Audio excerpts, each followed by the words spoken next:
doing? What are we doing here? Oh, God. Okay. The Anime Awards happened. We watched those. We did. It was a night.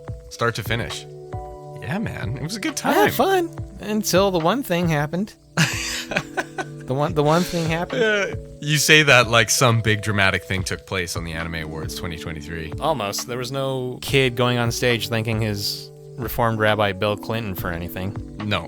No, we were clear of those, which is ideal. It was a nice ceremony. I'm so glad that didn't happen. Jesus. No, that one girl's contact fell out. That was actually just adorable because she killed it. She was a champ about it. She was such a champ about it. It was so good. And she basically made it into a Kakashi reference. Let's be real here. Yeah. Or did we do that? I think we all did with our commentary. Yeah. That was good though. It was to your point. No big dramatic moments. No cringy moments. It was really neat to watch an award show about anime.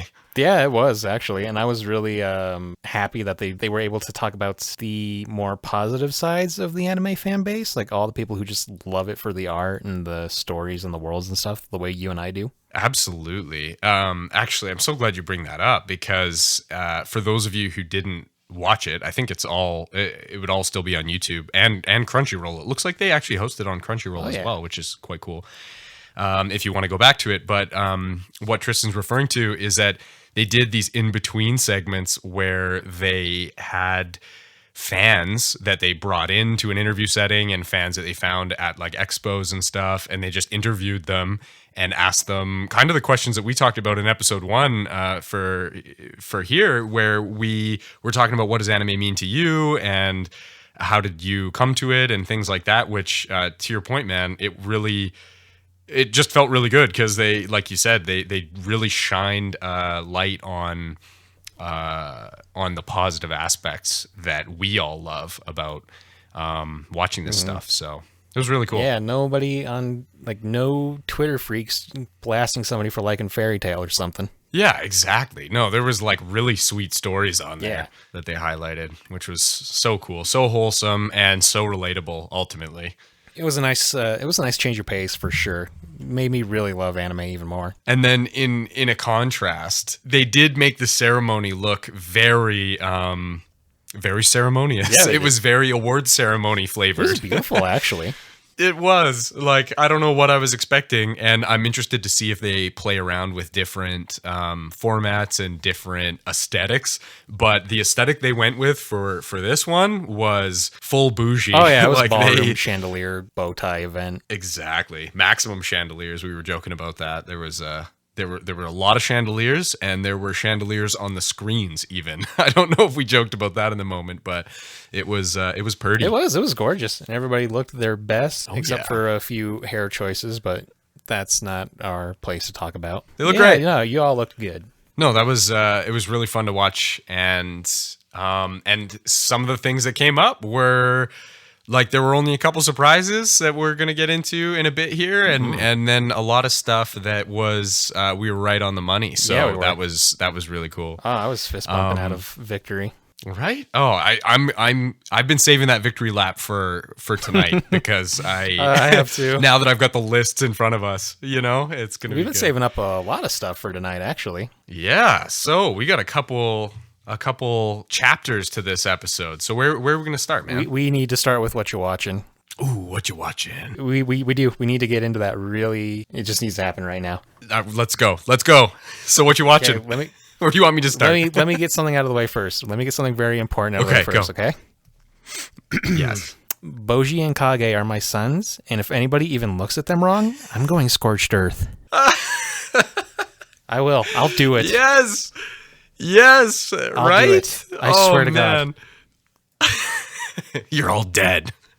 Don't even look you leave Bojji Don't alone. look in their direction. Don't you do it. That's right. No, don't bully our boy. No. Both of them. Don't you dare leave Kage out. He's a good boy. Man. That's right. That's right. Ah, man, that's one of the coolest things that came out of these episodes, it is. honing in Oh on my the God. awards. So, okay, so how much did you get through all of it, or most of it, or? I think I'm going to check right now. It's like 22 episodes, and I finished off on the 18th episode, I think. Oh, so you are I'm pretty nearing far. the end, That's yeah. awesome. Just to catch people up, we're talking about ranking Yeah. of kings. I realize we haven't said that because we're both just caring for our sons. We are. We're looking out for our kids right now. Oh, I got Yeah. 6 episodes left. Yeah. What a good show, It's eh? incredible. Like down to the lots to say about the art, lots to say about the story itself, the world. The world, the characters. The characters are super interesting and awesome. And then, yes, that actually boils down to like the main thing, which is like Bojji. And yes, Kage, I'll say as well. But like Boji's just the star of the He show. is. Oh my God. He's so good. But you're so right. Never forget about Kage. Like their story together is just so endearing. It's beautiful. I'll be honest here. Someone's gonna roll their eyes at this, but whatever. Those first 4 episodes, I was misty-eyed. I will not roll my eyes to that. I teared up in the very first episode, which is why I came back to here to tell you and gush about it. And I'm so glad that sparked you watching it. But yeah, you were misty-eyed. Like it's an emotional It show. is. Oh my Lord. It wasn't the first episode that did it for me. It was the second one that was like, oh no. Yeah. Oh man. And you know what? It hit me in its own unique ways, but there were notes that hit me the same way Gurren Lagann did. Really? Just in terms of some themes of like belief in oneself and stuff like that, because that's kind of that's a key theme in both, where you've got Kamina and Simone talking about believing in the me that believes in you and all of this, and then in this you've got Bojji, who believes in himself but is looked down on by everyone else, and then you've got Kage believing in him, and you're just like it gives me goosebumps and makes me emotional because it's just so sweet. Kage is Bojji's #1 fan no matter what. Exactly. And there's something so beautiful about that. Like it just warms the heart, man. And like lots of cool characters in that. Absolutely. Like there's some really funny characters, you know? It's a bit of a spoiler, but I'm just going to say their teacher, when Bojji makes breakfast for them, I was dying when it cut to their faces. You were dying, and so was he. He absolutely was. He saw God. Yeah, exactly. Oh, man. He was a funny character, and that scene in particular was just belly laughs, man. And that was a really nice turnaround with that character, because I thought he was just going to be like a strict teacher who only cared about the money. No.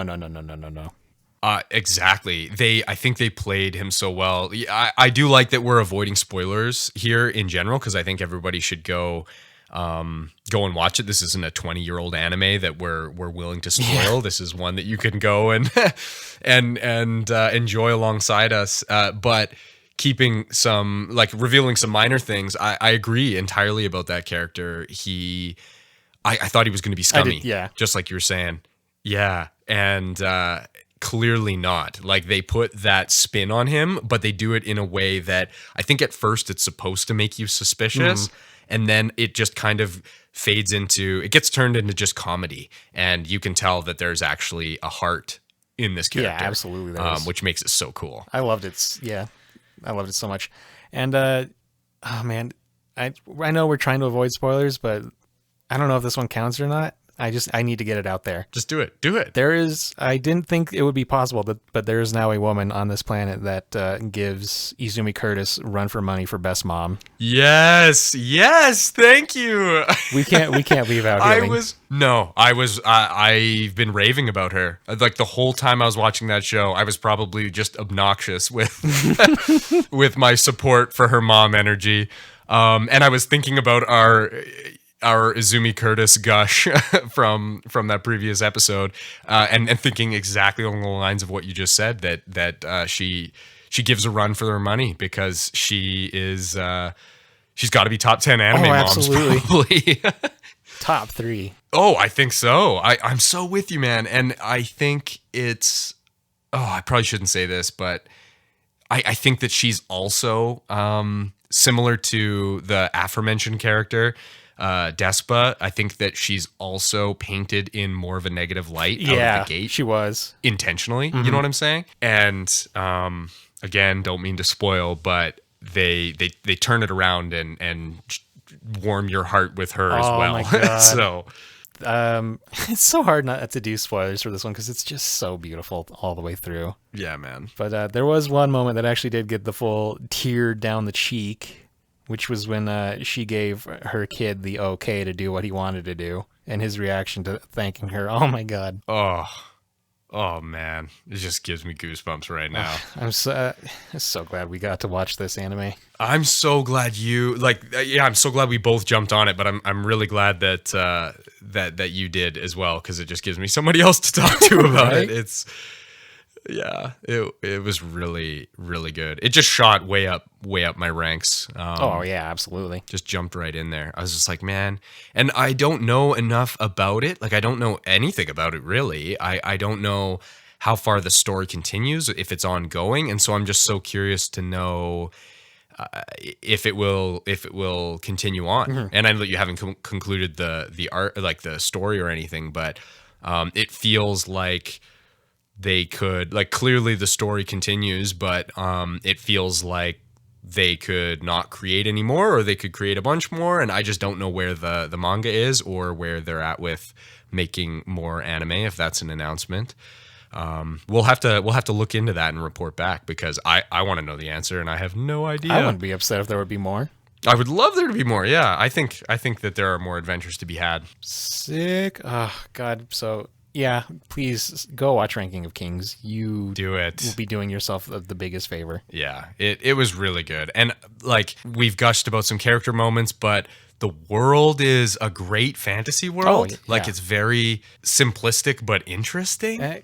Everybody keeps saying it. It's definitely got like a Ni no Kuni vibe to it. Yes, yeah. It, in terms of the world and the art style, it's got like a Ghibli feel, and that's expertly expressed in both arenas. Like, the story and the world are very cool, and then the art is so it's so pretty. Like, I Yeah. think there's scenes that you still haven't seen yet in the last few episodes that I'm just like, oh my goodness. Like, you've seen enough for sure, because this happens within the first couple episodes for anyone who wants to go watch it.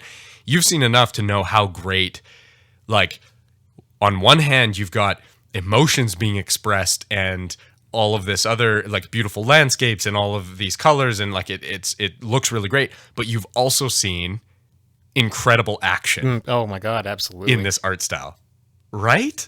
Like, that was something that blew my mind, is that within the first couple episodes, you're seeing little fight scenes and you're just like, whoa, I did not expect the fighting to be so cool in a show like this. It's very cartoony and has this lighthearted style. I'm just like, okay, combat is going to really take a back seat in a show like this.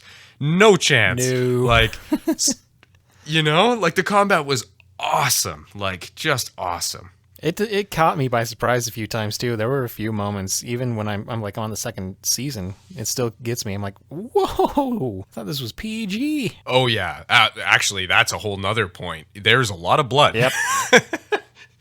There's a lot. It's a lot gorier than I would have expected for something that looks so Kid friendly. So kid friendly. But you know what? That's actually, even though this isn't obviously Hayao Miyazaki / Studio Ghibli, but it feels very inspired by such. Those movies are very dark as well. Yeah, right? there are a few of those movies that are not so family friendly, I would say. Yeah, like, they always look that way, and then they've just got whether it's dark themes or just some dark imagery, less family friendly parts. Yeah. Pop up. But don't let that deter you from this, because it is well worth the ride.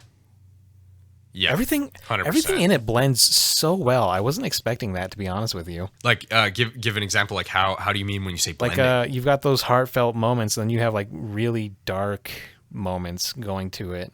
Oh yeah, yeah. I can't spoil it, but there is a room under the castle. It's kind of scary. I'm not gonna lie. Yeah. Oh yeah. Go watch it. Go watch Ranking of Kings. Seriously. Go watch Ranking of Kings. Okay, well, that was a powerhouse to lead with for what you watching. I was sitting on it for like 2 weeks. There was just no way. We powered through all of it.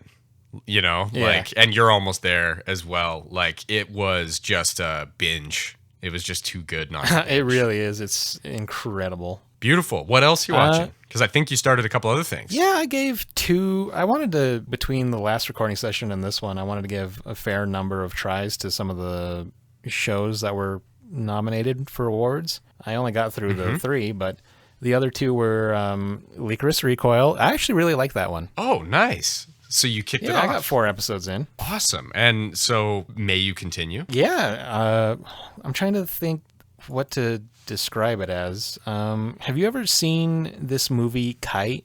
I have not. That's an anime. That's another anime movie. It's a kind of the same thing, like teenage girl, but as assassin. Okay. It's kind of like that, but it's a little more lighthearted than what Kite is. Okay. And so good characters, like the art looked pretty sweet. The art is Is incredible. the story kind of cool? I was Nice. kind of surprised by that, actually. I wasn't sure what to expect from it, but the art, yeah, no, it is beautiful. Awesome. It definitely, with all of its nominations, we talked about this last time, with all of its nominations, it definitely piqued my curiosity. I highly recommend it. I think you would actually get a big kick out of it. Nice. Maybe we'll start it. You do it. You won't be disappointed. Nice. Yeah, we didn't.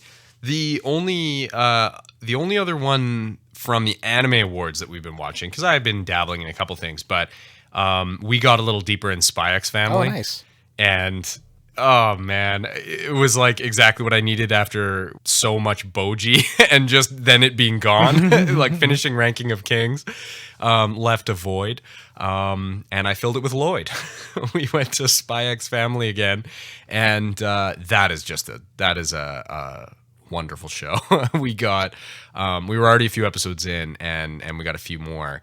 We're into I don't know how that show's broken down. I feel like we're in it's similar to Ranking Kings. I think we're in just a part 2 of a first season, I believe. I'm not entirely sure, but we're definitely in some sort of part 2, whether it's part 2 or season 2.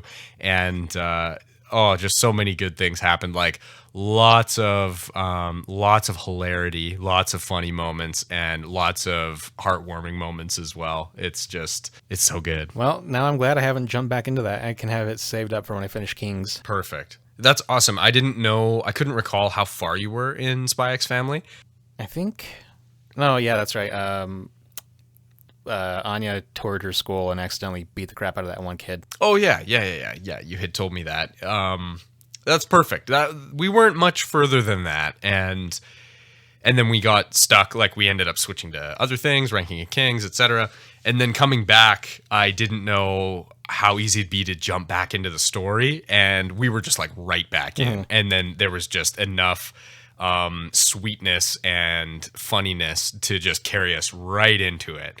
So that's been really good. And that's kind of my only other what you watching related to the anime awards. The other 2 super quick hitters that we don't even need to get into. I've been chipping away at Hunter x Hunter, so I'll just leave that. I'll just leave a pin in that because we're going to circle back to it in a later episode. By then, I probably will have finished it because I'm getting closer. Ooh. And then the other one is I wanted to ask if you had started the new season without any spoilers. The new season of Attack on Titan. No, my plan for that right. is I'm going to let it build up until the first half is finished, and then I'm just going to binge it. Nice. Oh, that's such a good way to do it. I wish I could avoid spoilers and things enough to do that, but I struggle so hard to restrain myself more than a couple weeks. Like I love it when like maybe 2 episodes or 3 episodes build up, but for a show like My Hero's Another One and Attack on Titan that are right now, airing again, and they're just so much hype that I have to just watch them as soon as I can. Oh, I get that. So, yeah. But I think that doing it the way you're suggesting is going to be a really good time. Hilariously, I didn't plan on doing it like this until part 2 of the whatever part it was last summer. Who's to say? Yeah. Yeah, I didn't plan on doing it until that happened because I was just like, yeah, I can't take it anymore. I'm just going to let it all build up. Nice. Gotcha. So, yeah, I'm going to wait for a little bit and then I'm going to dive head first. Beautiful. Yeah, it's been really good. I believe it. Obviously, there's only one hour-long special. It was incredible. And then My Hero's been incredible, and that's me. I think that you've got at least one more that I've been itching to hear your take on. Oh yeah, I another one from the Anime Awards. I gave the fair 4 episodes to Kaguya-sama. Yeah, it's so good. Right? I'm really liking it. Yeah, it's really hilarious. It's just silly. It's ridiculous. Yeah, it's just got really funny characters and funny bits, I guess. Yeah, is like the only way to put it, the right? cell phone bit. Yeah. Oh my god. And they were talking about like kissing, like your first kiss or whatever, but they misconstrued it for something else. Oh yeah. And they described the main character as a monster virgin, and I was dying because they said it so epically. God, it's so good. Man, that could be a really good rewatch. Because I think there are a couple episodes, maybe quite a few episodes that I've actually even missed because I wasn't the primary one watching it, but I was catching as many episodes as I could because it was just so funny whenever it was on. So I bet you I could go back and get some funny bits that I haven't even seen yet. So you'd have all of I'm it. stoked that you started that one. I'm excited to watch more of it too. That's definitely a lighthearted, just put it on and chill one. Nice. Well, you've been busy. I have. Well, that was a beefy what you watching. Yeah, it was. Yeah, that was a good what you watching. So many things. Everybody go watch Ranking of Kings. Yeah, ignore everything else we talked about. Just watch Ranking of Kings. Maybe an episode of Kaguya-sama just so you can have a Maybe chuckle. 2 episodes. Oh, yeah. Because I don't remember which one that monster virgin moment pops up, but I'm going to rewatch it just for that moment. Yeah, I'm going to rewatch it too. I think that's going to be a perfect, like, chill, throw it on kind of comedy. Yeah. Nice. Okay, so that's what you're watching. Let us know what you're watching. On to News Nuggets. Yeah, we're finally talking about the news, but like we said, News Nuggets. like we said last time, we're just going to read the headlines and give our own speculations. And in this case, by we, you mean you, because you've got all the list on this one. So I am also the audience right now. What kind of news nuggets do you got for us? I'm going to start with the video game anime news. Whoa. Some news dropped that we're getting a new Dragon Ball Z Budokai. Oh yeah, Budokai Tenkaichi 4. Yeah. That's actually decently huge news. It's been all over my YouTube recommendations for a week now, or well, not a week, but a very fair chunk of time. Yeah, the few days that it's been since it announced, my YouTube's been the same. I haven't even seen the trailer, but I can understand the hype because people have wanted a 4th game for ages. Yeah, apparently the last one came out in 2007 on the PS2. Wow. That sounds about right. That is so wild to think. That's crazy, because that's Dragon Ball Z. Yeah. That's a Dragon Ball Z fighting game. And that's not the last one, but the one from that franchise. From that franchise, which is a beloved franchise, because like Dragon Ball Z has had a couple flops in video game land since, but they have also had some real mega hits like I think Kakarot did extremely well, and obviously Fighters is a wildly popular game, and rightfully so. Like it just fits so well into the fighting niche. I think it's exactly what we needed from a Dragon Ball Z game. But Tenkaichi was a very beloved fighting game franchise, kind of inspired a ton of other anime fighting games, right? I would think so, yeah. And then Dragon Ball Z hasn't, they've just tried all these other spins on that kind of formula, but none of them were just straight up, let's do an actual sequel to that again. I might be speaking out of my depth a little bit because I haven't played them all, but I've played a few of them. I've never been like really absorbed as much of a Dragon Ball Z fanboy as I am. I've never been really absorbed by any Dragon Ball Z games, but they just don't grab me. But I did play Tenkaichi and Tenkaichi 2 and 3 probably the most, but again, that's not a ton. And then I've kind of dabbled in some of the games that came since, and I will say that there are some games that even if they weren't, financially a flop, they were definitely a flop to me. And so I think it's really cool that they're going back to the original form. Yeah, it's pretty sick. I haven't seen any trailers either, but I'm kind of excited to see what happens, what comes out of it. Yeah, I've just seen that one still of Goku's face on everybody's thumbnail for it, and I haven't clicked on it yet. But I mean, circling back to what you said, you had mentioned Dragon Ball Superhero. It's like its art style, obviously, like it looked like it should be video game graphics, and a lot of people said the same. And it just kind of goes to show like that, and even things like fighters and whatnot, like it probably looks beautiful. Like if you take Tenkaichi 3 and do it again, but then layer on updated cool Dragon Ball Z graphics, and then layer on cool Dragon Ball Super characters. That's the other crazy thing, is that we'll obviously get all of the cool new stuff in it as well. I'm sure it's going to be great. Yeah, it's going to be a blast. And if it fails, we can always get Xenoverse 3. True. That's an example of a game that just didn't do it for me, but I think a lot of people loved both those games. I played a little bit of it, not online though, but I can see the appeal. I can see why it would be good online for sure. Oh yeah, that's a really good way to put it. I do see the appeal. Like none of these have ever really grabbed me, but seeing the appeal that's exactly right. With Xenoverse, like the idea that you get to be your own character in this Dragon Ball Z multiverse, that's very attractive. We need more like that. We'll get a Xenoverse 3 at some point. I'm sure. Absolutely will. Going on to the next nugget of news. This one is going to strike close to us because it's a good sign. I'm reading the headline. Nobody crucify me for this. Demon Slayer Swordsmith Village Arc anime crosses 10.1 million in its opening weekend in the US. Wow. That's 10 million for an anime film in America. In America. Oh man, that's awesome. That is good news. Oh my god, I'm so excited for this arc, dude. I'm going to see that in the theater tomorrow night. Brag about it. Yeah, I'm sorry for the humble brag, but I'm pumped up. I wish I could see it. I want to contribute to that 10 mil. Let's go higher. Let's go even further beyond. He's gonna drop $100 on his tickets for the next week. We're going with a pretty big group of people. I wish you could come. I would love to go. God, that'd be so great. Let's get your plane ticket, buddy.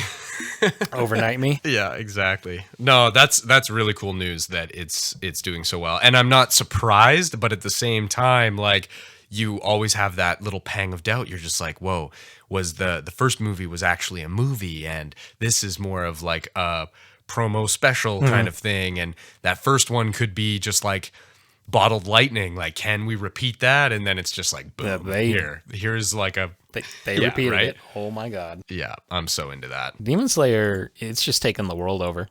Let's be real here. Yep. Yeah, it really has, which we're gonna get into probably tonight. Yeah, we are. Nice. Last nugget of news. This one I'm just throwing out there because it's funny. Reborn as a vending machine. I now wander the dungeon. It's got it's got a first visual and trailer and the cast announcement. I saw one still image of this. For anybody that's curious, someone gets isekai'd as a vending machine. I really love the ongoing parody of isekai. Oh, even they're making fun of it. Oh man, and it just like pushes the limit as well. It's just so funny. I'm kind of excited for it. I would be lying if I didn't admit that I'll at least watch an episode or two of that just to see it happen.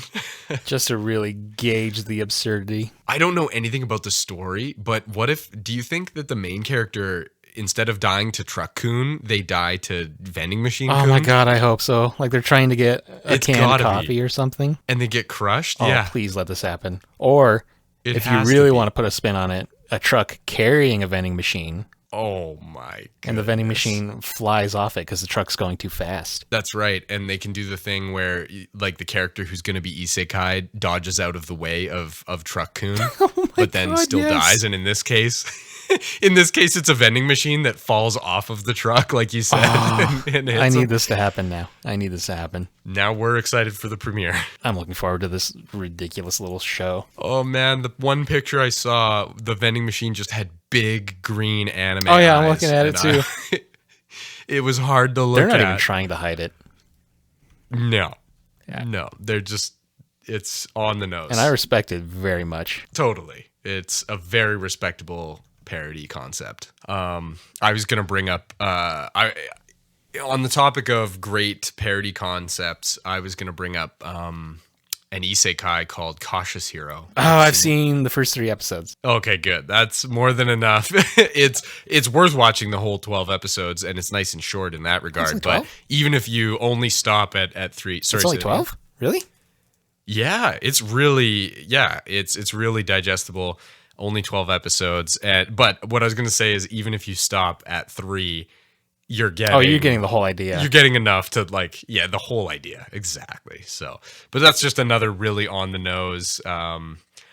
It's just a good funny isekai. We were talking about the uncle isekai one. God, yeah, Uncle that from was Another one of the World. nominees. Yeah, it's just another good like.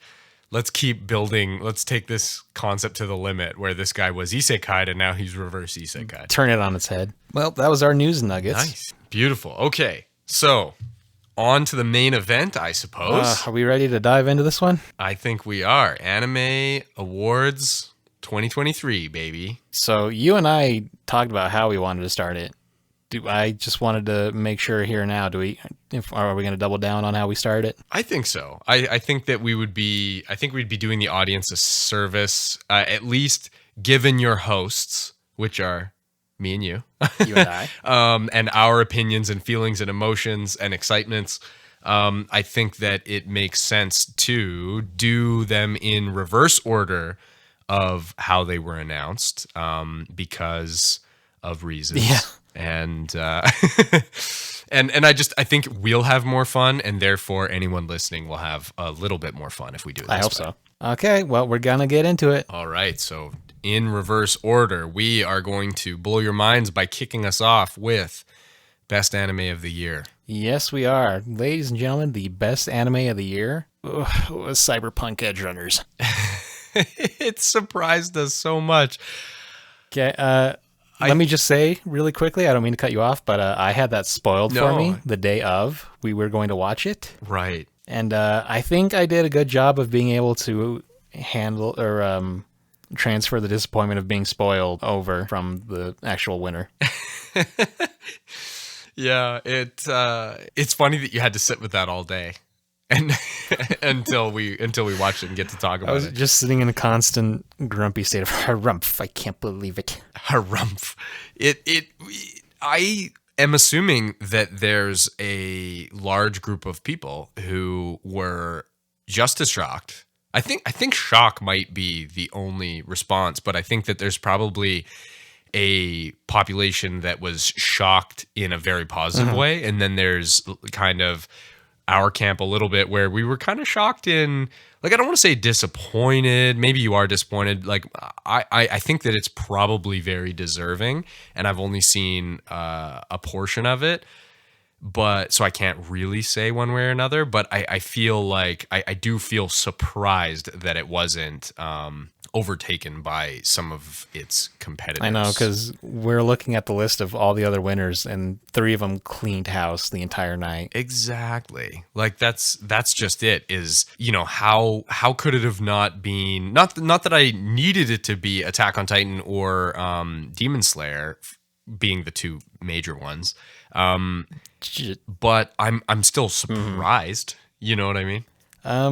Our friend, well, I had mentioned it too, and our friend doubled down on it. Like we said, I think the fact that it was on Netflix is kind of one of the big reasons it got the win that it got. I think that's a good prediction. Like I almost, like, we won't do this tonight, but I almost want to go back and see what other nominations it had, because if that were true, don't you think that it would have cleaned up in all categories that it was present in? Maybe, or more of them, because, like, just spoiling for you guys, it didn't get many other things. In fact, it only partially got one other thing. It only got one other win the entire across night. the whole awards. Yeah, so I do think you guys are onto something with the Netflix effect, let's call it.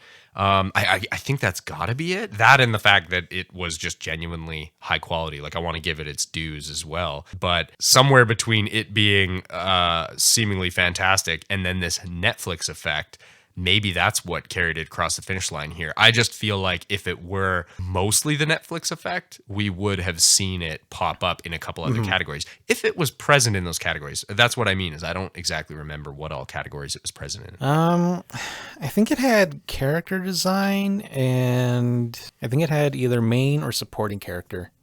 Yeah, you're probably right. And then certainly some of the musical categories as well, which those I could see the Netflix effect not having the same weight to it. But Right. No, I get you. in any case, you guys are probably still right. Like, that could be, it's a bigger platform. you know? Yeah, I think I said it At in the end of the day. part 2 or part 1. You would be hard pressed to not find somebody that doesn't have Netflix over Crunchyroll. Yeah. No, absolutely. But still, come on. Yeah, it's a shock. And if it is well deserved for those of you who really love Cyberpunk and were gunning for it, then big congrats, and that's super impressive. Like at the end of the day, it is super impressive that it was able to beat out freaking Demon Slayer and Attack on Titan, right? So And Spy X Family. Yeah, you're right. That's the third one that you were alluding to. For it to beat out all of those, yeah, even it beating Spy X Family kind of just shocks me. I don't get it, but then again, I haven't seen it. It would be very funny in a future episode for us both to watch it cover to cover and gush about it nonstop. Just retroactively gush about it. Yeah. I was just thinking the we same should do thing. That. That's so funny. Part four coming up. We watched all of the winners and we were completely wrong. Our opinions on Demon Slayer have turned around. Yeah, that's right. It's just trash. Get it out of here. I don't like Tengen and Zui anymore. No.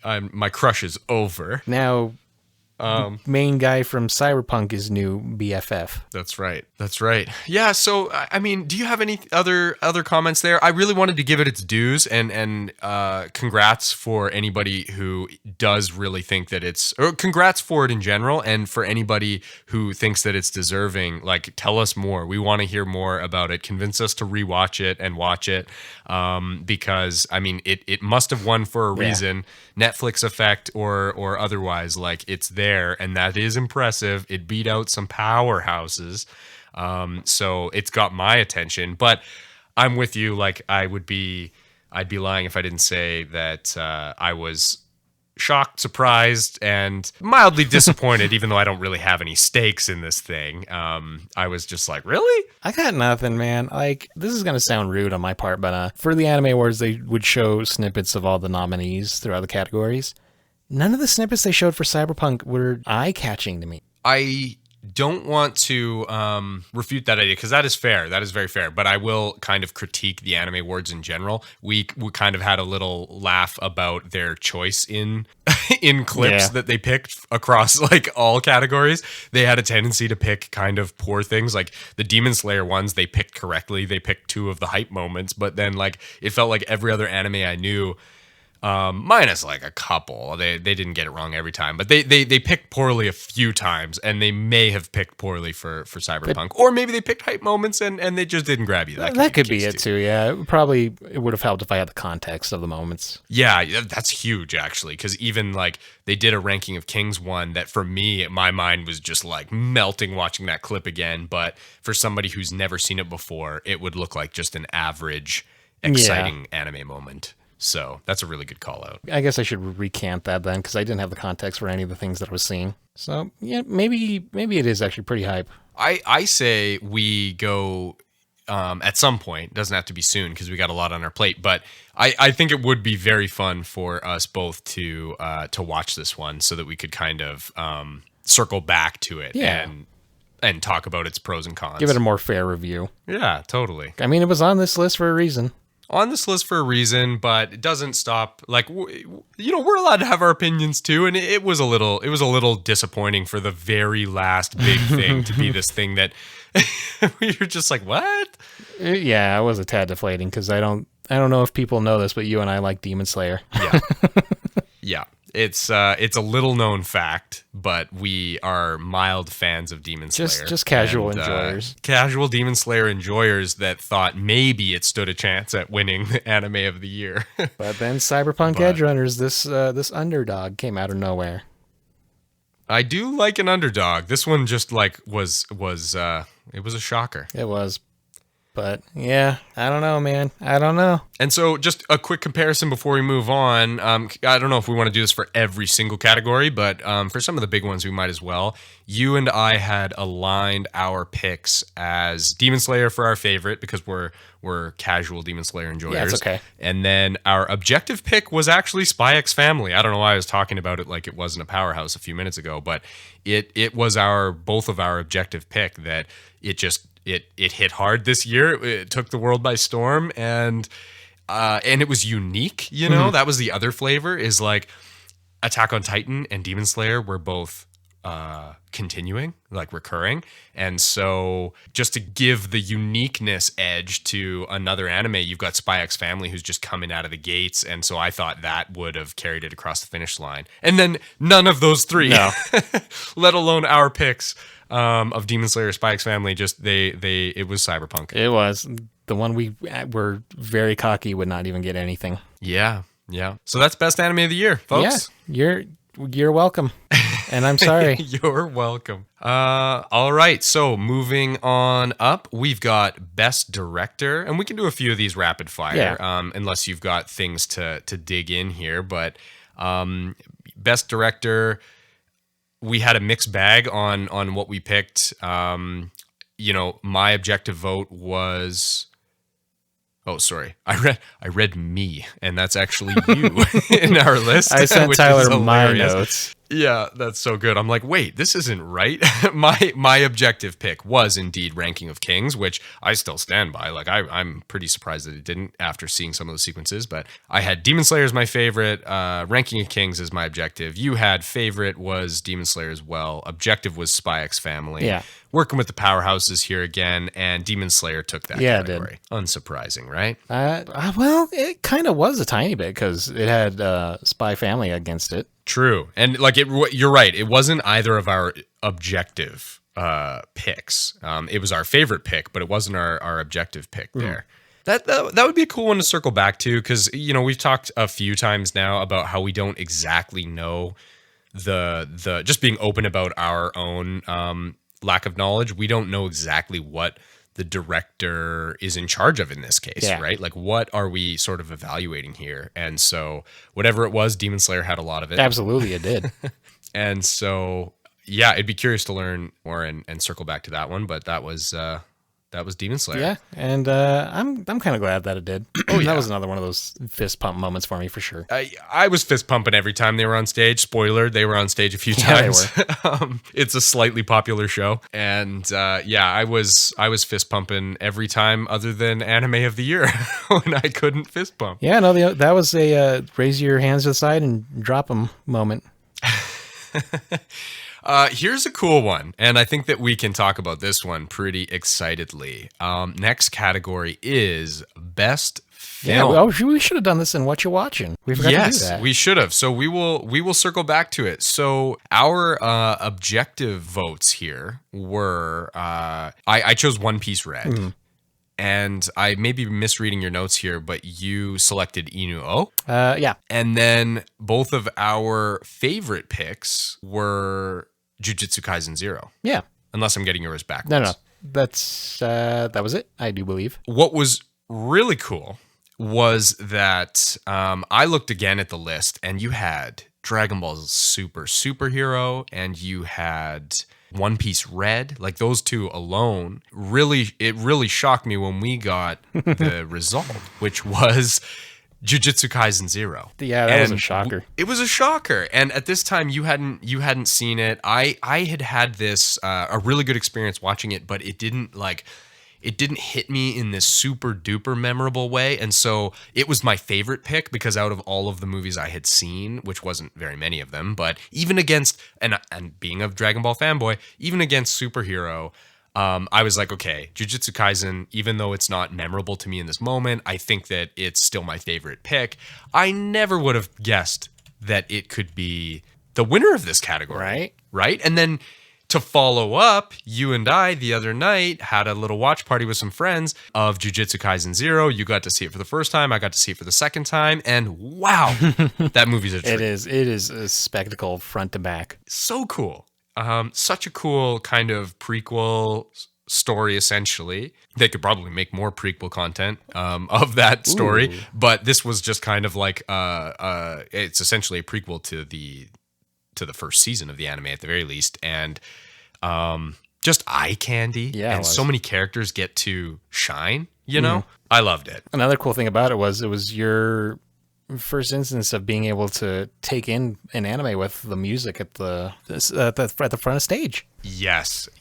I have been treating since this whole Anime Awards and even just talking on the podcast in general about anime music. I've been paying so much more attention, both subconsciously it seems, and then very consciously just paying attention to music as I'm watching things. And that movie, since we were watching it, I was watching it at my computer. I had headphones on, and wow, just the music the whole way through. You even caught me saying it a couple times. I'm just like, whoa, this song. Like, obviously the opening song was crazy, but then even during some of the fight scenes later in the show, I was like, yeah, the music. I told you. So, which I just hadn't done before. That's such a great new practice to have going forward. I was missing out. Man, the whole world is open to you now. I was going to say now I can see, but it's, I guess, a little bit more like now I can hear. Yeah, there you go. So that was a good one. That was a good one. I think that was the actual good surprise of the night. It was. Yeah, we were pretty hype in that moment just because we were caught off guard, and it was just a really cool win. Watching it, I immediately, like I told you off air, I immediately wanted to watch it again. Yeah. Oh, that was really cool to hear. And I mean, maybe even just in your first watch through, you can see how it won that category. I'll say that in my second watch through, I was underestimating it in my first, because watching it again, I'm like, oh yeah, I see it, I understand. You got the memory all fresh. Yeah. Totally. That was a great one. Yeah, I liked that. Next up, we got Best Song, which we had a lot of deliberation on that, didn't we? The second, I think I tripled down on my objective vote being The Rumbling. Actually, we had reverse in your notes here. We had reverse picks, which is really fun. Your favorite was The Rumbling. And your objective, because you had gone and listened to it, was my nonfiction. And my objective was The Rumbling, and I had adjusted my favorite to be nonfiction because I got to rewatch the video and thought that it was fantastic. So I think we were pretty satisfied when The Rumbling, and not surprised that The Rumbling won. You know. Yeah, I was a tiny bit hopeful it would have gone to either my nonfiction or comedy, though, if I'm being honest. Yeah. That is fair. It would have been another one of those Jujutsu Kaisen Zero moments where we're just like, whoa, something beat The Rumbling, right? And it was one of these hype songs. But no, you can't beat Rumbling. Let's be real here. It's a strong contender. Yeah, it is. Finally pieced 2 and 2 together on the next category. Lay it on us. On the next category is Best Score, and it went to the composers for Attack on Titan. That's right. Yeah, it's almost like Attack on Titan's good or something. Weird. I voted for Kevin Penkin for Made in Abyss. Your favorite was No Name for Spy Family. Oh, yeah. And your objective was Genki Hikota. I can't remember what he did. I had clicked through a few of the scores and thought they were pretty sweet. Oh, you know what? I think I apologize if I'm misremembering, but I am 99% sure that was your boy Kong Ming, because it. I remember clicking through being like, "This is an awesome score! Like, this is just crazy." So I remember that, but I think in our first pass through, we had at least one of us had mentioned Attack on Titan, just because of, maybe it was me because of my inexperience with some of these other scores at the time. I was just banking on the safe bet, and the safe bet did pay off there, but I had adjusted but the my answers and the turnaround. Yeah, so Attack on Titan with all the music. Yeah, that's kind of funny, isn't it? Totally. I mean, it's understandable though, because God, Hiroyuki Sawano can't be beat. Zero spoilers, minor spoiler for the new premiere of the new season. Music is great. That's the spoiler, end of story. Oh, I would have expected nothing less. Yeah, it's, now that I'm paying attention to it, yeah, the music was phenomenal. So I am understanding these picks. Was it a banger opening song? Dude, there were multiple bangers in that episode. Oh my God. That's all I'll say. I'm looking forward to watching. I'm looking forward to this binge. You better believe that. It'll be good. Yeah, it'll be really good. Can't wait. Next category has a good winner. Yeah, it does, and it wasn't that surprising. Not at all. Best comedy went to Spy X Family. Yeah. Which you had doubled down on it. I had picked my favorite as Kaguya-sama because it's hilarious. Yeah. But my objective pick was Spy X Family, and here we are. Not surprised. It is hilarious and deserving. I wonder if we were copping out with doing favorites and objectives. I don't think we were. What do you mean? Well, like, because either way, we were going to have a safety blanket for whatever option. Yeah. I mean, it would have been different if we were like really. I see what you're saying. It would have been different if we were like really betting anything on here, but you know what I mean? Like there weren't high stakes. No. We're having fun. But you're right. By picking favorites and objectives and having two of us to multiply those, we were pretty inevitably going to be correct. Which is why a couple of those that caught us off guard, like Cyberpunk, was nowhere on our radar. That's true, actually. So it might have been the only one that was completely off our radar. But you're right. A bit of a cop out in that regard. Well, it was also a fair way to look at the whole situation. Yeah, it allowed us to gush and then just like actually bank on and actually make a prediction of what it could be. Yeah. I'd do it this way again. Oh, absolutely. All right, hit us with the best fantasy. Best fantasy, no surprise, Demon Slayer. No surprise. I would say the only surprising thing was what we ranted about. Is it really fantasy? Yeah. And I think I'm standing by my comment. it like somebody we watched the Anime Awards with, we asked this question too, just because I was curious to hear what she would say. And she's like, it has demons in it. And I'm like, yeah, I thought you'd say that. Yeah. It is. It's not the real world, so I guess it gets to be fantasy. But, by our own personal definitions, Yeah, in fairness, we did clarify it on that part too. We did. Yeah. No, we did. But still, yeah, no. Demon Slayer took that. Who were our votes? I'm pretty sure we both voted Demon Slayer. Probably best fantasy. My vote was doubled up on Mushoku Tensei. That's I think right. it's an incredible fantasy, and it was maybe one of the only times I didn't pick Demon Slayer when it was available as a pick. For the aforementioned reasons, I just thought Mushoku Tensei would be a better fit. You picked Made in Abyss. Oh, yeah. And your objective was Ranking of Kings. Oh, crap. And it's such a good fantasy. It is. That one Ranking of Kings is definitely more aligned with my views of fantasy. Me too. Yeah, I'm so with you there. I'm not going to complain if our boys get more trophies. True. but not my fantasy. Absolutely. Except it is also my fantasy. Well, yeah. To be Tengenusui. Tanjiro. Either one. I don't care. Okay, moving on. Best romance, and that one went to Kaguya-sama. Yeah. Which, based off those 4 episodes, I'm not surprised. It's a pretty good romance, right? Yeah, it's really cute. Super cute. It actually it has romance at its core, which is why I felt that it was the most fitting in and deserving. Some of the other ones didn't really have it at its heart. Like there's romance, but it's kind of not like Kaguya-sama's the joke is romance. Yeah, it really is. Your favorite was Komi. Mm-hmm. Your objective was Kaguya-sama. Ooh. Yeah, so well done, sir. Let's go. My favorite was Kaguya-sama. Nice. Safety blanket.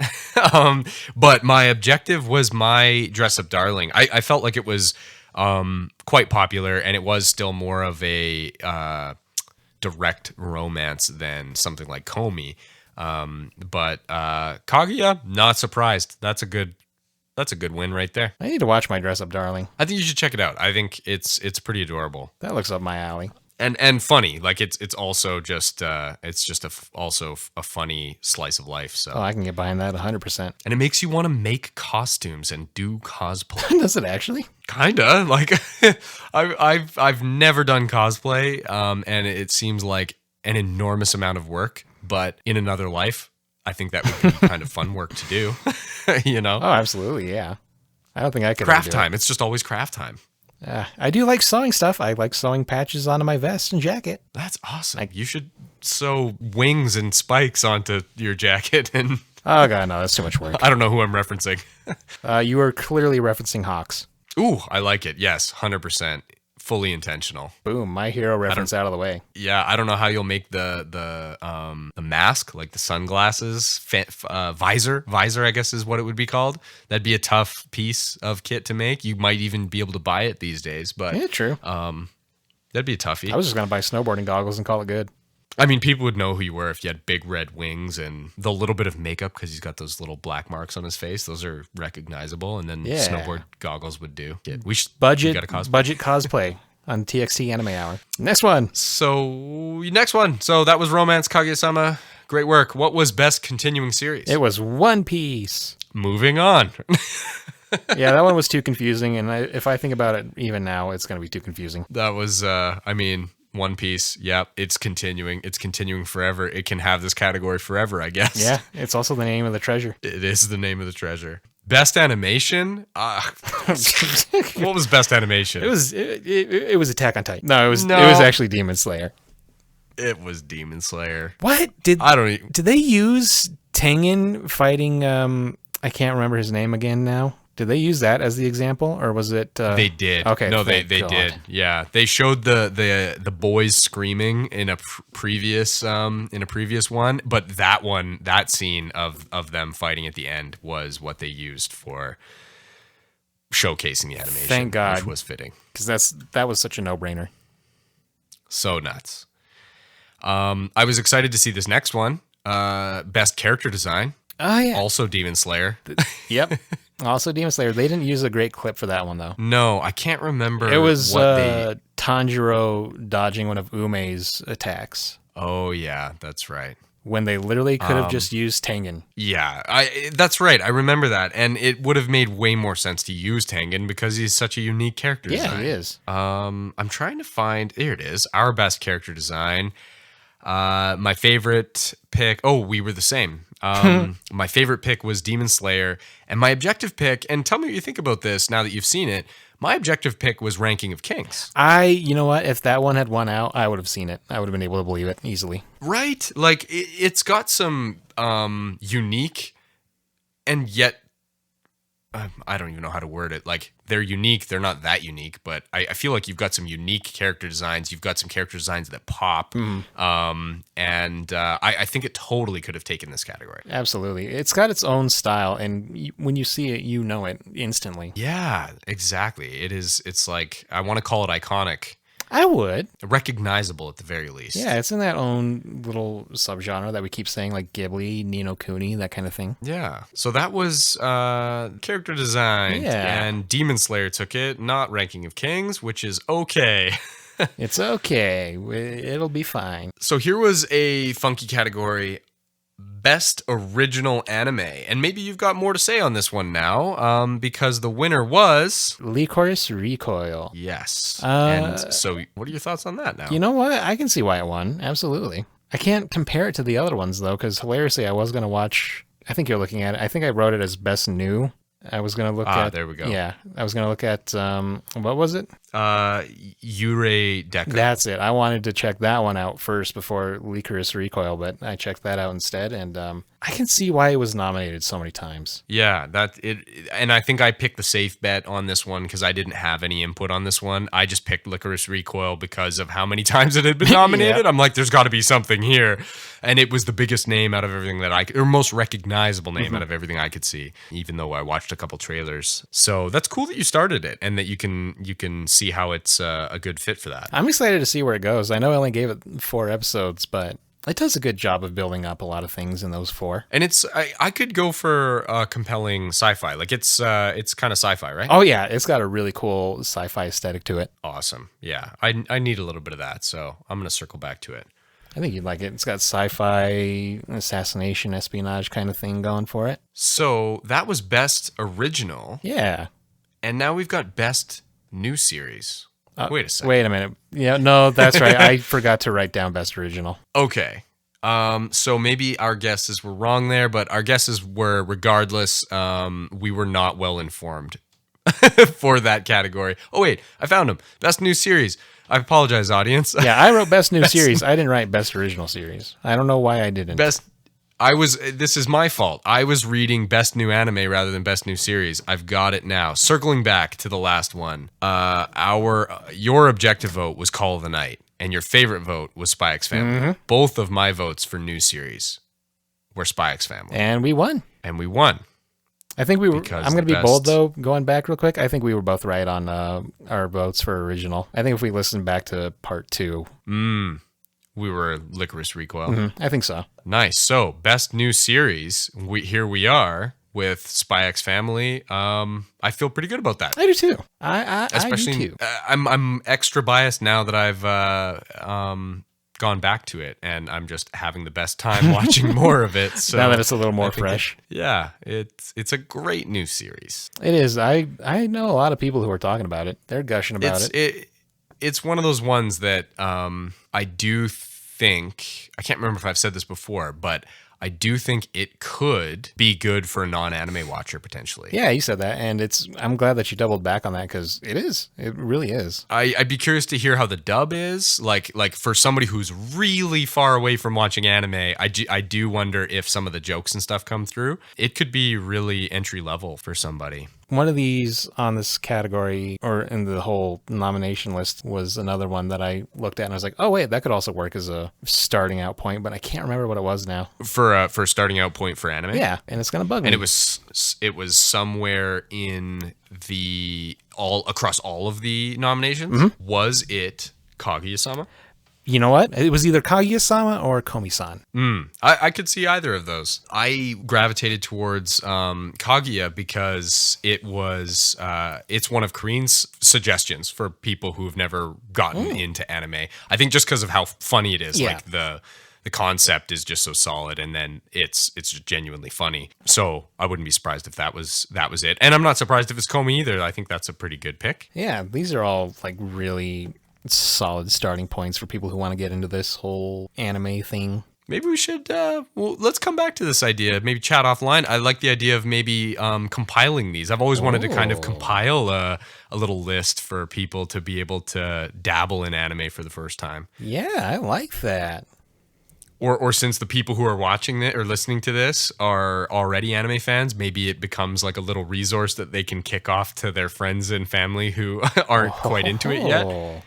You know what I mean? I see what you're putting down. That could be a really fun one because I have a couple top picks, but we could actually go back through our entire watch library and brainstorm together. That'd be so good. And hammer out a list. I'm so down to do that. Also, real quick, best new series and best original. That's confusing. I don't know why they did that. I agree. I confused myself on air.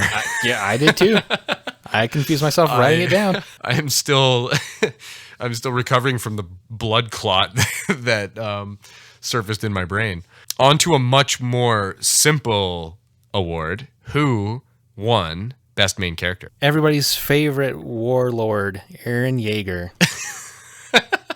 That one was actually, I think that one was another surprise. I agree. I feel like I could have better organized notes in advance because I didn't see where certain things were. So best main characters, if this is right, you had taken a chance, I think, on David Martinez from Cyberpunk. You did a Cyberpunk. I did. You did a Cyberpunk. Good job, man. Your favorite in that category was Lloyd Forger. Yeah, that one, I don't understand how he didn't get it. Fair enough. Like people do love him. But if I can remind you that my double down both choice was Bojji, would now that I remember he was knowing that I wish I could go back in Ranking of time. Kings now. Exactly. How just real quick, how did Bojji not win best main character? I know. Why would you not vote for Bojji? Why would you vote for a psychopath? Yeah, totally. Eren or Bojji? I guess Come on. maybe it's the longevity thing because we've been around Eren long enough that we see where he's coming from. But do we? No, no. But he's a part of our anime DNA now, though. Yeah. I would be as bold as to say that. Like, Attack on Titan is in our DNA now. I agree with the sentiment that it's like a modern classic. I think that Giguk's the one who put that idea in my head, and I wholeheartedly agree that it's just like it's a classic in the making, right? And Eren is the main character and very much responsible for the events of the story. And so you're right. He's been with us longer is a good way to put it. But Bojji's there. He hits so hard. Bojji hits so hard. You just want to see him smile. That's all I want in life. Eren forgot how to smile. I don't want to vote for him. Yeah, I mean, he needs like He needs to be a deaf. high five from Bojji. Oh, that works too. He needs to be deaf. He needs to be deaf. Eren needs to be deaf. He needs to learn some perspective. He needs a disability. Oh man, I would say he's got a decision-making disability already. Yeah, he really does. Oh man, but Well, kudos to you for taking a chance on Cyberpunk in this case, because I mean, in a way, you weren't far off of its hype level. Yeah. And Spy X Family, huge hype. So Lloyd could have been as well. Bojji could have been for sure. But here we are, Aaron Yeager. Bit of a surprise. I'm with you on that. I forgot who the other nominees were, though. We just listed like, I don't know, 4 of them. I don't remember the other couple. Here's a fun category. Now that you've seen Ranking of Kings, kind of adds to it as well. But our next category is Best Supporting Character. Yeah. And no surprise here, Anya Forger won it. Exactly. Like, as soon as I saw that she was a supporting character, which, by the way, just quick side note for anyone who hasn't seen Spy X Family, or has only seen a couple episodes and is misremembering. I was misremembering, and I was like, really? Lloyd is the main character? Like, isn't the show all about Anya? I went back, and now I'm watching it again, and I'm like, oh yeah, the whole story almost is told from Lloyd's perspective. Like, he's the one who's trying to save the world here. He's put together this family. It makes sense that he's the best character. It's just that Anya's so easily marketable. That's it. That's exactly it. She's just like, boom, front and center, marketable, just mascot of this show. Not surprised at all that she's best supporting character. I think once I saw her name, I must have selected her. I'm pretty sure she was your either objective or favorite or both. Man, I am just terrible at navigating all of this goodness. Well, we went at it in a weird direction, too. We had no way of knowing the order that they'd actually reveal them in, so our notes are in the order that they are. Oh, it's here as best side character. Oh, that's right. That's because that's how they wrote it. We were both right on the objective. Actually, we had the same picks. We had great picks. I stand by our picks. You and I both had Anya as our objective, because how could we not? Right. And then our favorite pick was Tengen Usui. Yep. He was great side character. You know what? I think Tengen would happily bow down to that. Yeah, I think so too. It was an easy win. Well, Kage, now that I know who he is, Kage was on there too. Right. Thank you. I wanted to circle. That's exactly what I was alluding to. I wanted to hear your take on. You sound like Kage has found a place in your heart. Oh yeah, he's right there next to Bojji, because this story would not happen without him. That's right. I'm so with you there, and phenomenal supporting character. Yeah. And I think at this stage I was underestimating him as well, because I had only seen the first episode when I went back and changed a bunch of answers. And even though he has a pivotal role in the first episode, I don't think makes it into your heart all the way until some of the story has progressed a little bit. So it's the second episode they really let you know who he is. Yeah, exactly. So supporting character had some very solid nominees all the way through. All right, keep us going. What's next? Best action. This is so weird that they did this away from the other genres, because this is one of the ones, spoiler alert for the Anime Awards, they listed off 8, just rapid fire at the start of it. Yeah, like, we're not here to critique it, but let's, because I found that really jarring. Like, we were, obviously not every viewer's sitting down trying to take notes the way we were, but I think it's safe to say that the majority of people watching were probably having watch parties the same way we were, and probably wanted to sit and just kind of digest each outcome, right? There's no way there weren't people who wanted to sit down with their friends and absorb it. Yeah, I think it's just like the way that it was kind of meant to be taken in. And so, like Tristan said, they just blasted us with 8 right out of the gate, and it was like, whoa, can we sit and have a conversation? Like, the hosts didn't have anything to say. No, it was a little tough to watch. Yeah, it was weird, and we devised some theories, like maybe they were cut for time or something. Exactly, like, benefit of the doubt. There's probably plenty of reasons why they decided to do that, but not how I would have done it. No. Hopefully, this year is going to be different. Yeah, I think I'm interested to see what changes they make. I was almost tempted to pause it. I was going to suggest when we were watching it, pausing it, like, move to move, so that we could actually kind of digest each one. But I thought that might be a little cumbersome, and I was a little irked that we had to do that at all. But anyway, that's just me. Luckily, I am a master at typing fast. That's right. That was important. Getting back into it, the winner for Best Action was Demon Slayer. Crazy.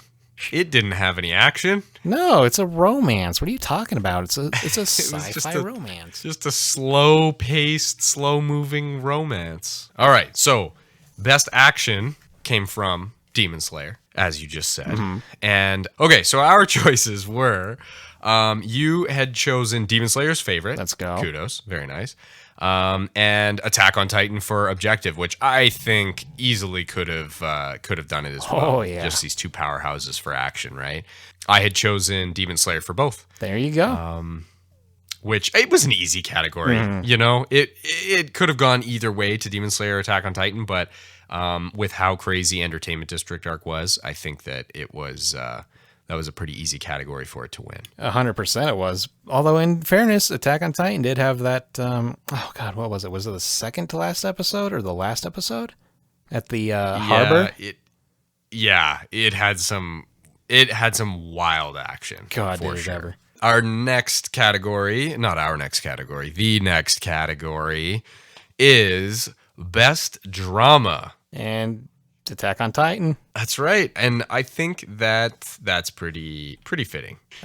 So for me, my favorite was Made in Abyss, and my objective was Dance Dance Danseur, which I still need to watch. Yeah, I think you were taking a chance on that one based on the trailer or the synopsis, and I think it was a cool one to take a chance on because it looked like it could be quite the drama. It sounded really good. Yep. And your favorite was Attack on Titan, so you got the dub on this one. Excellent. And your objective... Well, for favorite, my objective was wrong, Yeah, your objective was Made in Abyss. which would have been cool. I kind of wish it had won one, but that's just me. Not surprised that Attack got this one. Neither Best am I. drama. It really does do a whole mix of dramas, actually, when you really think about it. It's got political drama, the war drama. It's got, I guess, just the classic definition of drama. Yeah, no, I see what you're saying, and it is kind of multi-layered and all rolled into one. It's a crazy story. I actually really like how these two lined up. Like best drama goes to Attack on Titan and best action goes to Demon Slayer. I think that's pretty good. That's a fair trade-off. So now we've got our two best voice artist categories. We've got best voice artist in English, which went to Zach Aguilar for Cyberpunk. Yes. And we were watching, we weren't familiar with a lot of the dub instances at all, but we watched the awards with someone who's very familiar with his work and thought he was very deserving of this. So that was kind of cool to get that confirmation. You and I were only banking on one guy, Pro ZD. Oh yeah.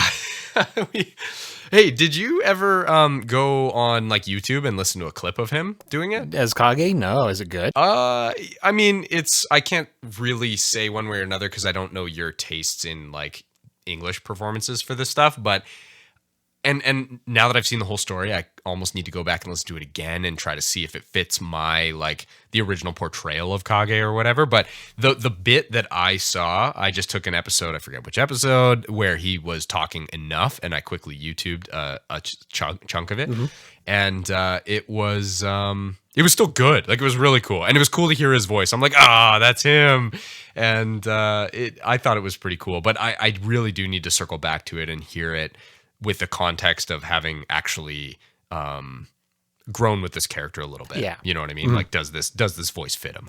You know what I just thought of in regards to Ranking of Kings? I think I could easily watch it dubbed because the whole vibe to it has a Dragon Ball feel, like when Goku was little. You know what I mean? Totally. The one thing I'll say is when I did look for the dub,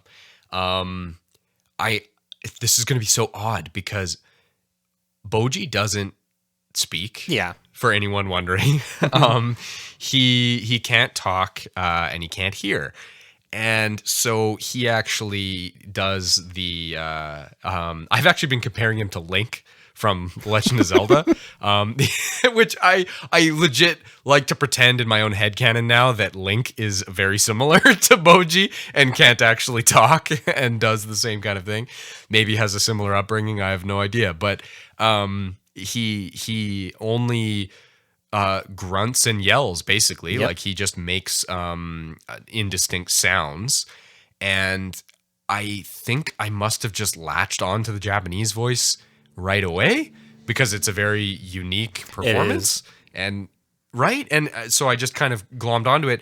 When I heard it in English, it was a little hard to listen to, which you would think would be the opposite because it isn't an actual, like it is a voice, but it isn't actual voice lines. So you'd think that it would be quite easy to just swap it out. I personally thought maybe they shouldn't have even dubbed the English. Really? Dubbed over it. Right? Like, I don't think they needed to. Maybe just out of convention they did the dub because, like, hey, there's a voice performance to be had here.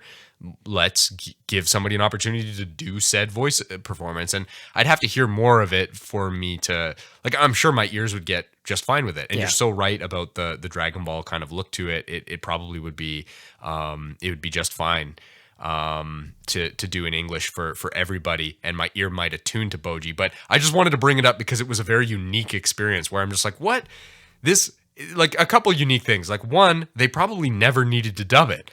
Two, my ear should be fine with this because he's not speaking words, but it was just off. That's all I'll say, and I'd be curious to hear more. Man, that says something about the voice direction for the dub if the little cute noises he makes are not catching you. It just kind of took me out of it, which is I don't know. I don't know how that's possible. It would be, let me say this, it would be a very hard performance for any artist to do. Yeah. Like, how did the original voice actor do it in Japanese and do it so well? How did the English dub voice actor, like, how did they put that together in their mind? Like, how did they go about doing such a interesting, unique performance? Like, it'd be challenging to make it happen, I think. It should just be challenging from the beginning, but no, you're right. There is something about the Japanese version that's just so endearing. That's a perfect word for it. You're like bang on, endearing. He's got this endearing character to him through his actions and also through his little voice.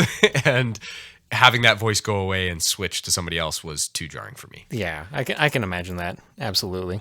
We got Best Voice Artist Japanese, and the winner for this was Yuki Kaji, who voices Eren Yeager, and he voices Daida. Oh yeah, that was cool actually. I enjoyed that a lot. You can hear it too. You really can. Once you hear it, you can't let it go. You're just like, whoa, that's Eren. I told you. And of course he's Shoto Todoroki. Yep, excellent. Very excellent. I won't be able to recall, this is my shortcoming, I won't be able to recall who each of our picks were in this case without a bunch of searching and remembering. But you did nail your objective pick with Yuki Kaji. He's awesome. Like, I really did enjoy him as Daida in Ranking of Kings. Oh, he's incredible. He's really He good. brings the intensity that character needs. Yeah, exactly. That's exactly it. I said it in part 2, but he is all over the place. Just a lot, just prolific, like lots of roles, you mean? Oh, absolutely, yeah. That's awesome. He's got a great voice. He does. And he's able to get a very wide range with it. But of course, they always ask him to be the dark brooding guy. He's got the dark brooding thing, but man, do I ever love his screams, like his yelling. Yeah, they're really cool. They're so cool. As Eren, and then even Daida has some moments like that. And it's he emotes. Yeah, he does. If you want a good idea of his range, he does Meliodas too from Seven Deadly Sins. Oh, you know what? Wow, I'm just having this revelation right now. Was my mistake with Seven Deadly Sins that I watched it dubbed? Did you? Am I learning this on air right now that I...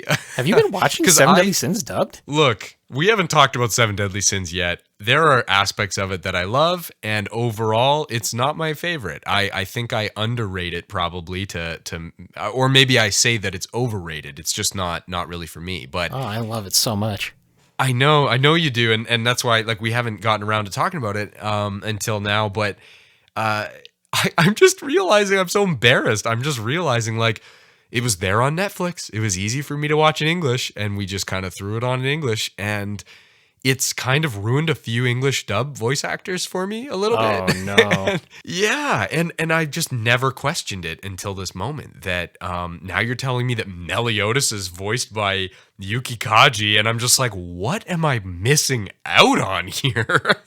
Yeah, there's a lot of. That's another one of those things we mentioned it before that like stuff got lost in translation. I can't imagine watching that in English at all. I can't believe I haven't thought of this until now. I've been underestimating that show tremendously, and I can only imagine that both the lost in translation stuff that might be more present, and then just the presentation of their voices sub rather than dubbed is probably so much better. Oh, I'm willing to bank on that being correct. Oh, well, I've got a rewatch that I never expected to have. It's so good in Japanese. That's all I'm going to say without having seen it in English. Oh man, I'm just like, I'm blushing right now, guys. That's what I'm here for, to put people on the spot this way. I'm embarrassed, but like there's a level of excitement to this because I'm just like, whoa, I have to go watch the first few episodes in English so I can know now, or sorry, in Japanese so I can know now. I bet you might find it more endearing in Japanese. I guarantee it now just thinking about it, because part of what doesn't sell it to me is the voices. The voices are fine. Like I don't want to trash any of the performances. Yeah. The voices are fine, and some of them are iconic. Like Meliodas' English voice to me is iconic right now in my mind's ear, so to speak. But I don't know if it's iconic in a great way. Oh no. Yeah, it's a cool performance. It adds to the character, or sorry, it painted the character in a certain way for me.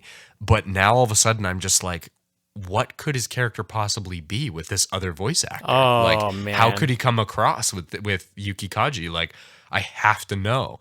All their so voices it are could so change a perfect lot. in Japanese. I I'm promise you, excited. they are perfect. Man, I'm a fool. Oh, that's good. All right, man, bring us home. We've got three good ones. We got our three final categories. Yeah. Lay the next one on us. The next one, the best ending sequence, which once again we have talked about. I think we got a little confused on this one, and best opening sequence, which is going to follow this. But best ending sequence went to Comedy from Spy Family. Yeah, it did. Which, yeah, I can see it. That song is so good. Yeah, it really is.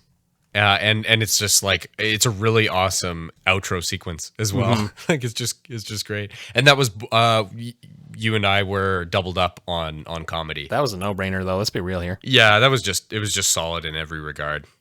And then the best opening went to The Rumbling again. Oh, look, another music for Attack on Titan. Look at that. Yeah. Well, not just music, but still. It not surprising. It was my double vote and your objective vote. Oh, who was my you had favorite? a different. Your favorite was Zankyu Sanka. Yeah, no, that one, I was very confident on that one. Really? So which was that again? That was Demon Slayer. Oh, right. By the way, we that- we got confused on that one because they presented it as just being the best ending song, or no, how did they present it? It was either they presented it as being the best ending song or just the best ending sequence. Yeah, I think we're just going to continue to be confused about it. We could go clarify if we were feeling crazy, but I can't recall. You're right. Like some of these caught us off guard, because like I remember one of the music categories being just specifically, I mean, one of them was listed as song. Yeah. And maybe it was just song. That makes the most sense. And then these were best opening and ending sequences, which I think were That's what it was. It was the best sequence, but they only did it with the song. right. That's what it was. Right. So we interpreted it as sequence, but they kind of only They only went in with song. honed in on the song. Yeah. Yeah. Which is a little Confused. Well, it's confusing, It's- hence we're confused. Yeah. I don't think they were on the money with this one this year. I'm just going to say it. Really? It was a little confusing in a few aspects. Oh, you mean just in general? Yeah. I thought you were saying that the rumbling wasn't Well, I right mean, it was call. up against Zankyu Sanka. true. But no, the Rumbling, you can't win against Rumbling. It's it's iconic. They're always iconic. Yeah, they are. So, safe bet for the future for best song. Just go Attack on Titan. Any music, if Attack on Titan's in there, apparently they just win. Yeah, man. Makes sense though. Yeah, I think so. I think it was pretty good. I mean, Zonkyu Sanka, very, very good. But yeah, Rumbling, I can see it. Last but not least, This is our grand finale because we love this category. yeah, At least this was the I this feel was the best category they came up with. this was the best category, and I think this got me off on the wrong foot when we were watching the awards because we hit play. Because we couldn't watch it live, unfortunately. It was in the middle of the night where we are. So we watched the replay and we hit play. And this category that both of us were so excited to watch was the very first thing listed. And it was blitzed past. And before we could even stop and talk about anything, we were 8 categories, 8 results deep in the award ceremony. And so it was just a blitz, and I was really thrown off guard by that. And it's a critique. I wish they did that a little differently, just so that all the watch parties could just kind of have a little debrief, a little chat about these things. But that's why we're here now. That's why we're doing it. So the category was must protect at all costs, and you guys got to hear me gush about this in part 2 with I don't have, let me just see, our choices were Tristan, yours were Anya Forger as your favorite, and Objective was Komi-san. I think those were 2 fantastic bets. In part 2, I had chosen Anya initially because she was one of the only ones I knew on the list, and I just thought that it was kind of a no-brainer. Yeah. But in part 2, I quadrupled down on Bojji because I love him, and I was wrong. But that's okay because Anya Forger is our winner of must protect at all costs, which I'm not at all shocked. She is wonderful. Watching more of it, she is just such a funny character and so adorable.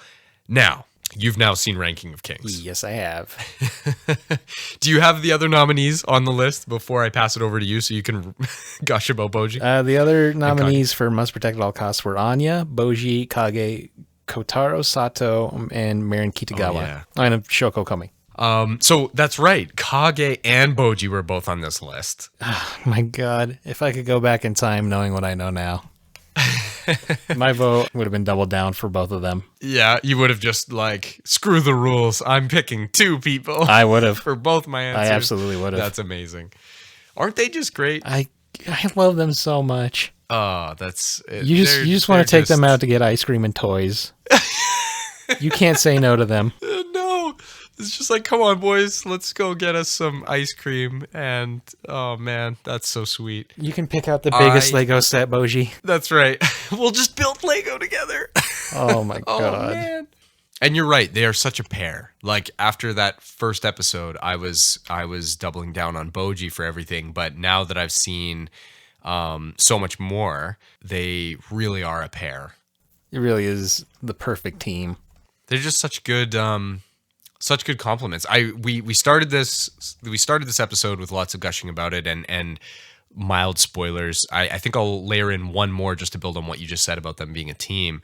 I love it when anime offers complementary pairs of characters, and it happens often because it's a good storytelling device.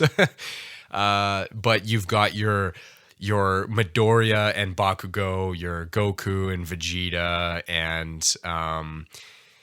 and these characters have traits that bring the best out in each other. They challenge each other and stuff. And so in Ranking of Kings, it's not a night and day thing. No, exactly. That's such a good observation. It's so true. There are a couple things that are opposite of each other. Like Bojji is kind of immediately your best boy, whereas Kage he starts out as this thieving, conniving character because he's just trying to survive, right? So he's got these less desirable traits. But you're exactly right. It's not black and white. He's not He's not a bad guy. No, he's not a bad character. He and Bojji are the same age. That's right. They're both just these young characters trying to find their way in the world. Yeah. Essentially, right? It's both. They're both kids, but they both had different upbringings. Exactly. And their upbringings are both. They both make your heart ache in different ways, and they're both different in terms of good and bad that they both received as kind of kids. Like the upbringings they had were different, I guess, is what I'm trying to say. And they're different in kind of complementary ways. Like Bojji was they were both taken care of, but because of circumstances, again, I won't get into it. Like Bojji he had a more secure life, whereas Kage had a more survival based kind of situation. And so going back to what you said about them being a team, like they both feel like the same kind of young, like they're both these young characters trying to find their way in the world, but they have some similarities and some contrasting character traits that they get to bounce off of each other. Yeah. You know what I mean? Absolutely. They're such a good duo. They are. You can only say I love them so many times. It's true. We're doing that thing. We are, but anybody who has seen deserved. Ranking of Kings, they know. Exactly. It's deserved. Oh, I did leave this out. I did watch the first 4 episodes of Call Me San, but I kind of already knew going in, like, she definitely is a must protect at all costs. Oh, yeah. Right. Oh, so you did start it. Yeah. It's a cute little romp as I expected it to be. Yep. No, it totally is. It's got a good it's just got a good concept. It does. It really does. Behind it. And it's almost another Bojji situation where she can't speak, but she can hear. That's a funny comparison, actually. I never even thought of that. Like, part of the the crux of the problem is communication. Yeah. She is protected at all costs. I will agree. She belonged on the list. Like, I can understand why she was a nominee, because she's just this character where you're like, oh, she's so sweet. Yeah. And I just want to see her get 100 friends. I do. I can't speak on Marin Kitagawa, unfortunately. I wish I could, but I can't. Who was that from? My dress-up darling. Oh, right, Marin. Yeah, she's the main girl. She's wonderful. She's sweet, but she doesn't have the and I can actually see why she's on this list. She's like, the love interest that you want to protect because she's this sweet girl, but she doesn't have the, like, for me anyway. You've got Anya and Bojji and Kage, these young characters that, like, we need to, and with these tragic backstories, and you're just like, we need to see these characters happy at all costs. Like, they are not adults yet. They can't make their own decisions. They can make their own decisions, but you know what I'm saying. Like, we need to protect these kids. We do. And I was struggling on whether or not I should say it or not, but everyone loves Bojji. Everybody in that show that he comes across, they love him. He's got, I wonder what the trope is. Like, what trope is that, where, like, Goku has it too, right? Where, like, he reforms all these villains. Yeah. And him and Luffy both. Luffy's got the same situation. It's definitely a trope where you've got a protag who just draws everybody in. Fairy Tail, just in general, like, nobody's safe. No. Everybody becomes a good guy in Fairy Tail. I think with Bojji, it's the fact that, again, going back to it, he's a kid, he's deaf, and he can't speak, and he's weak despite being the son of the king, one of the strongest kings. Yeah. But he can't do anything, but he doesn't care. He wants to push forward and do what he wants to do. Totally. And I think that's what inspires all these characters. Yeah, it's actually, it feels so much more tangible than some of those other examples. I mean, I'd have to circle back to some of them, but, like, Fairy Tail, it feels like more of these characters are reformed by acceptance and friendship kind of thing, where it's just like, hey, I'm a bad guy, but Fairy Tail seems so fun and accepting that I'm going to be, I want to be part of Fairy Tail. And then with Goku, it's kind of like, you can't really put a finger on it. It's just kind of like shoehorned together where they're just like, we're going to gravitate towards staying around the rest of the Z fighters. Like we're just characters now or whatever. And then they just kind of pay lip service to the idea that Goku changes everybody who encounters him. Yeah. And it's lip service. Whereas what you're talking about with Bojji, like they don't all start on his side. Like they're not just, it's not just shoehorned in like, yep, they love him because he's Bojji. It's like, no. He proves himself through action and inspires them like in a tangible way. They're inspired. They're just like, holy crap, I've been underestimating this kid the whole time and I'm the worst. And I am now inspired by his presence and his actions. Cause like, how did he do that? He's just little Bojji but he did it. And I'm just inspired by the fact that he was able to do X, Y, and Z. And it just feels more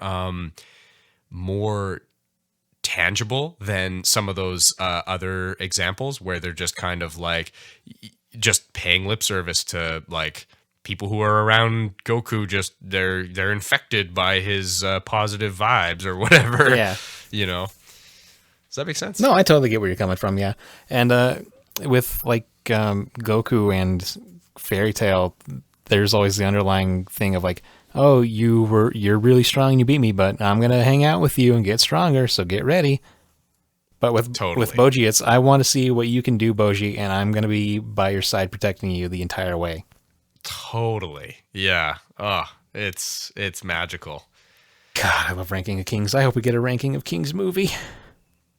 That would be phenomenal. That'd be perfect. That would be just another that'd be a good way to continue the series. Just like slap a movie on there. Yeah, it would. Or just edit the 2 seasons into movies. It would be a good candidate for that as well. This has turned into a Ranking of Kings love fest episode, but there's one other thing. We'll dive into it deeper in another episode. We'll find somewhere to put it, but one thing that Ranking of Kings does so well that I've been wanting to gush about is it's very show don't tell in comparison to some other series that I want to talk about, but I'm going to refrain from doing so in this episode. Sometimes shows are pretty bad for over explaining, over narrating, lots of blatant exposition and all these things, and sometimes it can be done totally well. I like being spoon-fed information, like it is no problem, but every once in a while you get a gem like Ranking of Kings, and maybe this was just because I was watching it contrasted against something that does this rather poorly, right? But when I was watching Ranking of Kings, they were really showing a story, and they had to show the story because the main character can't talk. So the main character can't be a point of exposition or explanation of any kind because he can't talk. I love that you don't even get to hear what he's thinking. Like, you just get to see him act and behave in the world. And yes, some characters have to explain things like little backstory bits and stuff. Like, characters are still explaining stuff, but they don't have to like shoehorn or spoon feed large portions of information down our throats because they actually just, they show us those things and then they tell us a little bit on the side. And I've been wanting to commend it for the last couple weeks on that note, because some shows do that incredibly well and others are just like, we're going to explain every last detail because, well, I don't know why. I don't know if it's because the fans can't take it or if we just really love that style of art, and that's fair and respectable. But I was like so refreshed by Ranking of Kings in that way. Man, this really is just the Ranking of Kings episode. Let's be real here. Yeah, I'm not going to lie. You can cut that if you'd like. It probably did not belong in this episode. I mean, I'm not upset by talking about Ranking of Kings. It deserves it.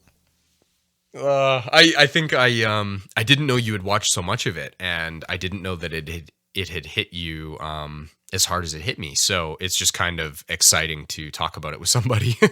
Oh yeah. Oh my God. It's just so good. It's just so good. Yeah, it's a good time. Love it. Love everything about it. Yeah, it's just a really, it's masterful. Like, it is a really great piece of art. It is. It is front to back. It is in a league of its own at the end of the day. Yeah, it's up there with just some other pieces that I would just say are masterpieces. Yeah. Mm-hmm. Yeah. I almost need more. I almost need some space from it and then go back and watch it again and see if it slaps in the same way. And it will. But oh yeah, it will. I almost wonder if I'm overestimating it now, but nah, it is really just that good. Yeah, it is. And I'm upset it didn't get most of the wins that I now wish it could have gotten. Well, one thing that I would love to do at some point is circle back to, and I meant to do this before this episode, but time didn't allow. I wanted to look at 2022 awards because Ranking of Kings was broken into 2 parts. And so I am just so curious to know if it picked up some awards last year. Ooh, it might have. You know? It might have, actually. I don't even think I even browsed last year's nominees. No, I didn't. I was just like, I think I must have mentioned in part 1, I'm pretty disconnected from anime news in general, and this podcast is a great reason to change that. And so this was really fun, being able to look at the nominees, learn some stuff, listen to some music, and see some stuff that I wasn't otherwise exposed to and wouldn't have been exposed to probably, and then get to watch the actual results and react to them with you guys, and it's been a really, really fun experience. It gives me perspective, like, going forward, but also retroactively. If I was to look at any of the other Crunchyroll Anime Awards years, I would have a little bit more excitement about looking at what won what, you know. Mm-hmm. So this has been super fun, and I am very curious about last year for Ranking of Kings specifically. I am too. But another fun thing that can come from this is I'm going to start keeping an eye out on what could be the possible anime of the year now. Yeah, actually, that's so fun. Like, and for other categories as well. Like, obviously, I'm not going to keep 22 categories in my mind. Yeah, true. You're so right. We're going to be watching things that are airing right now, and we're going to be filing data away. Yeah. Honestly, we're probably going to end up watching stuff that would have never been in our wheelhouse before any of this. Yeah. No, it's so true. And that's made this whole 3-parter extremely worthwhile. And I'm so glad that you suggested it. For a last-minute episode idea that spanned into 3, I am so happy that this turned out the way that it turned out. Yeah, you should be really proud, man. And it will actually change, like you just said, it'll change our perspectives on and our choices of what we choose to watch. It'll change our perspectives on certain anime, or on anime in general, and it'll change what we kind of choose to sit down and check out. Yeah, absolutely it will. Really start to see what else this whole thing has to offer. Well, there we have it, sir. That's our Anime Awards 2023 trilogy concluded. I hope you guys had as much fun as we did, because laying down those predictions and watching a bunch of stuff and then watching the Anime Awards, it's been a really fun ride. And I think that I don't want to get too far ahead of ourselves, but I think that this will make next year even more fun, and I hope you guys will come along for the ride with us. Same, and I hope everybody was able to check out some new anime from this whole experience too, just like we were. Yeah, widen some perspectives, watch some more stuff, watch Ranking of Kings. That's really what we all learned together. This is what we have learned, that we all need to become Bojji's parents. But would we have, just to put a final conclusion point on this episode, just as an example, maybe we wouldn't have watched Ranking of Kings if it weren't for this. It's true. You know? Like, it was on my radar and I knew that it was popular, but this trilogy pushed me over the edge to check it out, and it really has left a mark on me. And so if any of you have come along for the ride and widened what you otherwise would have checked out, I hope that, just like Tristan just said, I hope that you got to see something really awesome that will stick with you. Specifically, And having a new Deaf Sun and a new Shadow Sun. Deaf Sun and Shadow Sun. My boys. Oh, so funny. All right, that was super fun. I'm excited for the year ahead. Thank you all for listening. Catch you in the next one.